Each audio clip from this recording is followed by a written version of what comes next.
देश में एक और बीएलओ की आत्महत्या का मामला सामने आया है। इस बार मामला पश्चिम बंगाल का है। पश्चिम बंगाल के नादिया जिले में एक बीएलओ यानी बूथ लेवल ऑफिसर की आत्महत्या का मामला सामने आने के बाद देश हैरान है। ये कोई पहला मामला नहीं है। इससे पहले भी रिपोर्ट के मुताबिक 8 मामले सामने आ चुके हैं जहां पर बीएलओज ने आत्महत्या की है। ये 9वां मामला है आज तक की रिपोर्ट के अनुसार।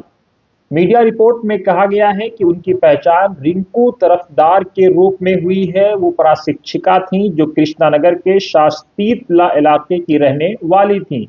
वो चापरा थाना क्षेत्र के बंगालझी इलाके में बूथ नंबर 202 पर तैनात थी बीएलओ के रूप में। उन्होंने अपने सुसाइड नोट में लिखा है, वो कहती हैं कि वो दबाव नहीं झेल पा रही थी। मैं दबाव नहीं झेल पा रही हूँ, मैं स्ट्रोक नहीं चाहती हूँ। परिजनों का कहना यह है कि रात 11 बजे तक स्थिति बिल्कुल सामान्य थी। उन्होंने अपना 90% काम भी मुकम्मल कर लिया था, लेकिन जो डिजिटल काम है वो उनका मुकम्मल नहीं हुआ था। परिवार ने निष्पक्ष जांच की मांग की है। अपने दर्शकों को हम ये बता दें, परिजनों ने कहा है कि एक साधारण गृहिणी और प्रशिक्षिका पर इतनी बड़ी जिम्मेदारी डालना ठीक नहीं है। अब इसका मुजरिम कौन है, ये सवाल उठेगा, सवाल पूछा जाएगा।